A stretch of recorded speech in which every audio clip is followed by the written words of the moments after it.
Olá, e aí pessoal, tudo bem? Meu nome é Marcos, tá? E eu estou aqui mais uma vez para uma aula. Então olha só, hoje a nossa aula, o tema dela vai ser características gerais dos animais, né? Então vamos primeiro abordar quais são essas características. Aqui no nosso slide, como vocês podem ver, nós temos essa figura em azul, que nada mais é do que a célula animal, né? E a célula animal, ela aí vai possuir várias organelas, como nós já vimos em conteúdos aí do primeiro ano, vocês devem lembrar, mas vamos às características. Os animais, eles possuem alta diversidade. Por que eles possuem alta diversidade? Porque eles têm uma capacidade muito grande de adaptação. Os animais, eles possuem características diferentes e eles estão em vários ambientes também. E por conta disso, a gente vai ter aí uma biodiversidade muito grande.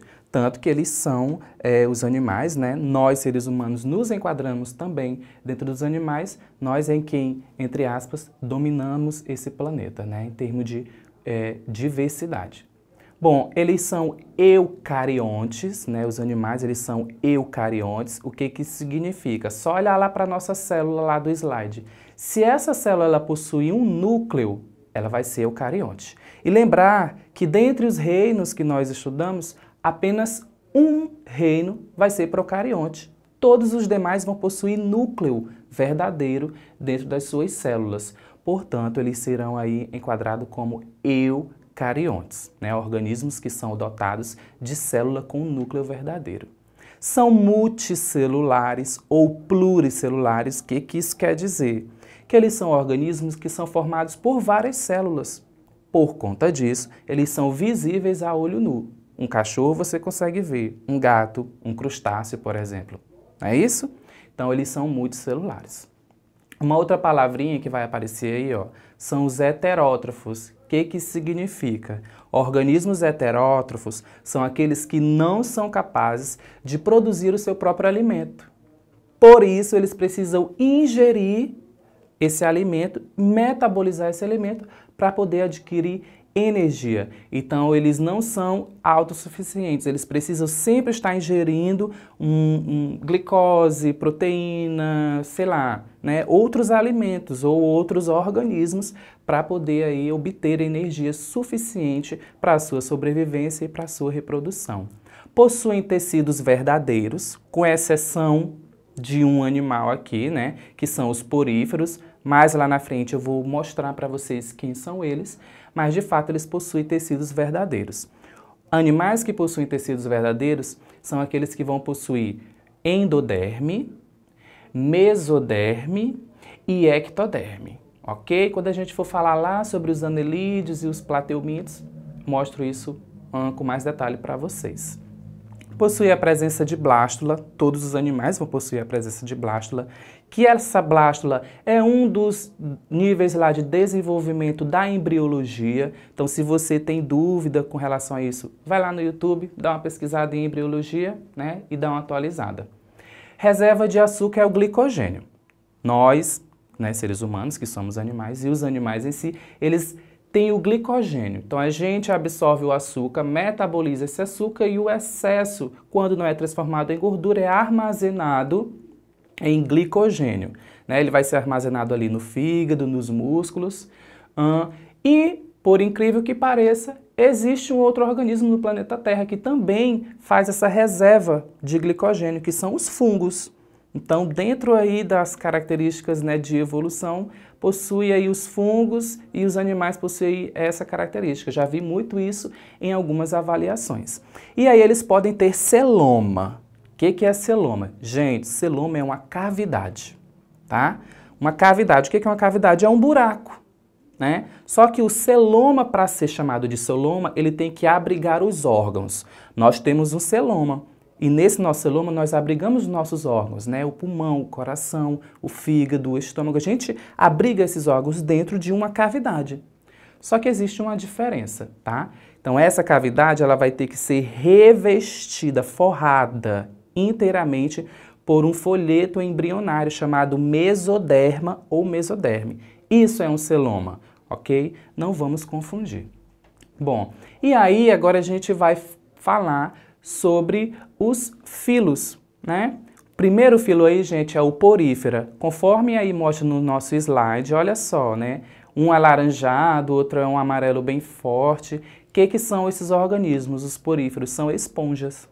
As esponjas são organismos, são animais filtradores, não possuem tecidos verdadeiros e elas podem servir, né, aí em alguma questão que você vê, elas podem servir como um bioindicador da qualidade da água daquele ambiente, né? Bom, o segundo animal, né, o segundo filo que nós vamos ver aqui, são os quinidários, né, do filo Quinidária. Os quinidários, eles possuem dois folhetos germinativos, o ectoderma e o endoderma. Se ele não tem o mesoderma, que é um terceiro folheto germinativo, ele não vai ter celoma, ele não vai ter cavidade. Quem são os representantes? Água-viva, né, a caravela, os corais. Lembra dos corais? Os corais são bastante coloridos. O que justifica a coloração desses corais? Os corais, gente, que são nada mais do que quinidários, eles realizam ali uma relação, né, de simbiose com algas chamadas zooxantelas, tá? E aí essas algas é que dão a coloração. Quando essas algas morrem pela elevação de uma temperatura, por um óleo que está ali na água, sei lá, aconteceu alguma coisa que matou essas algas vão sumir. Os corais vão perder a coloração dele, e aí vai ocorrer um fenômeno que a gente chama de branqueamento de coral, né? E que isso causa um certo impacto ali no ambiente. Lembre-se que sempre a gente vai aliar esses animais a fatores do ambiente, a fatores, sei lá, do dia a dia, porque é isso que vai ser cobrado aí no Enem nas avaliações, tá? Os quinidários, eles possuem uma estrutura chamada quinidócito, que eles, para se defender e para capturar determinados peixes, eles vão utilizar essas estruturas que possuem substâncias urticantes, né, que vão ali neutralizar o peixe e que vão defendê-los de possíveis predadores. O terceiro grupo vão ser os plateumintos. Os plateumintos são vermes que possuem o corpo achatado dorsoventralmente. Então, os vermes, eles vão ser mais achatados, ok? Os plateumintos, eles vão possuir os três folhetos germinativos, né? Eles vão ser triblástico, vai ter ectoderme, endoderme e mesoderme, mas ele não vai ter celoma, ele não vai ter uma cavidade para abrigar esses órgãos, né? E aí, por conta disso, ele não vai ter o sistema digestório completo, ele vai ter boca e aí ele vai ingerir os alimentos, se sobrar ele vai defecar pela boca, né? Por exemplo. Os plateumintos, alguns deles podem ocasionar doenças, né? Tanto os plateumintos quanto o nosso próximo grupo, como vocês podem ver aí, ó, no slide, os nemateumintos, né, do filo Nematoda, eles vão ser vermes. E esses vermes, eles vão causar doenças, né? A gente tem a tênia, né? A gente tem a lombriga, e aí vale a pena estar dando uma atualizada. Bom, os nematóides, eles vão possuir aí, são triblásticos, possuem os três folhetos germinativos, né? A ecto, a endo e a mesoderme. E os plateumintos, eles vão ter ali um espaço. Por conta desse espaço, a diferença dos plateumintos para os nematóides, que é esse grupo, é o formato cilíndrico. Então, esses vermes, eles vão ter o formato cilíndrico, ok? Nosso próximo grupo, nosso próximo filo, vai ser o filo molusca. Ou seja, são, né, organismos que possuem o corpo mole. Alguns deles vão se abrigar em carapaças. Aí a gente, conforme tem na imagem, a gente vê aí um caramujo, né? Os caramujos, eles podem transmitir algumas doenças, dentre elas a esquistossomose, tá? E aí esses organismos, alguns deles vão possuir um mecanismo de defesa. São triblástico, né, possui os três folhetos germinativos, possui celoma verdadeiro, vai ter uma cavidade em que vai ser abrigado os órgãos. O nosso próximo grupo vai ser o Anélida, né, ou os anelídeos. Quem são os anelídeos? Ó, sanguessuga, minhocas, poliquetos, que são minhocas que vivem em ambientes marinhos, tá? E uma coisa interessante desse grupo é que uma minhoca, por exemplo, aí vai uma curiosidade, ela é capaz de defecar o peso dela corpóreo em um dia, né? E elas fabricam galerias subterrâneas e com isso elas vão adubando a terra. Então vejam aí a importância ecológica dos anelídeos, né? E aí nós vamos ter agora nessa imagem, né, conforme aí é só olhar essa imagem do slide, a gente vai ter a diferença entre plateuminto, nemateuminto e anelídeo.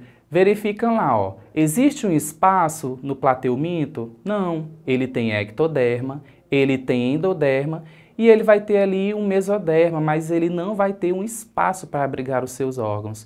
Portanto, ele é triblástico, mas ele é acelomado, ele não tem celoma.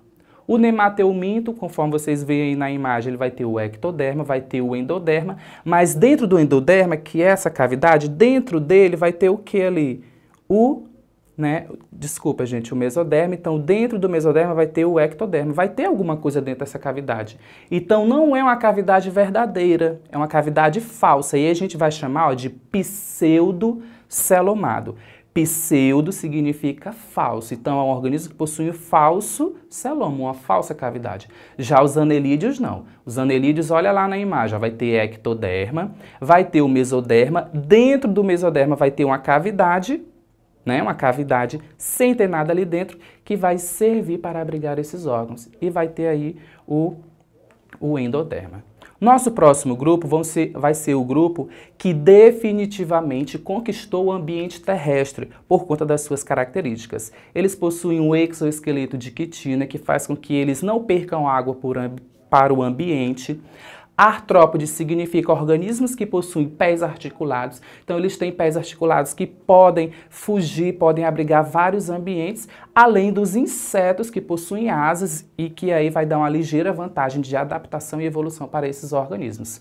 Quem são os artrópodes? Aracnídeos, insetos e crustáceos. São triblásticos e celomados. Bom, o nosso grupo, né, o nosso aqui penúltimo filo, vai ser os equinodermos. Quem são os equinodermos? Gente, é só lembrar da estrela do mar, tá?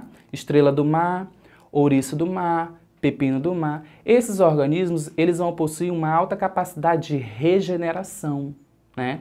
E as estrelas do mar, elas caçam ostras, né? E aí teve um cara lá do restaurante que estava tendo um prejuízo enorme, foi lá, caçou as estrelas do mar, cortou todas elas, jogou de volta no mar. O que aconteceu com elas? Multiplicou a população, tá? Bom, elas possuem simetria pentarradial, são triblásticos e são celomados. E aí o nosso último filo, né, vai ser os filos dos cordados, ou filo cordata. Quem são os cordados? Gente, os mamíferos, nós somos mamíferos, né? As aves, os répteis, os anfíbios, os peixes ósseos e os peixes cartilaginosos. Todos esses, eles vão entrar dentro de um filo maior, que são os filos dos cordados, ok? Nós somos o quê? Já que nós somos do filo cordato, nós somos triblásticos, possuímos tecidos verdadeiros, somos celomados, abrigamos nossos órgãos dentro de uma cavidade forrada por mesoderma, né? E aí uma característica comum da nossa espécie, né, no caso dos mamíferos, é possuir as glândulas mamárias. E aí, dependendo de cada grupo, vai ter sua característica principal, ok? E aí vamos aqui exercitando rapidinho duas questões. Bora lá. De acordo com a classificação de Whittaker, podemos dividir os seres vivos em 5 reinos, sendo o reino Animalia ou Animalia, tanto faz, um deles.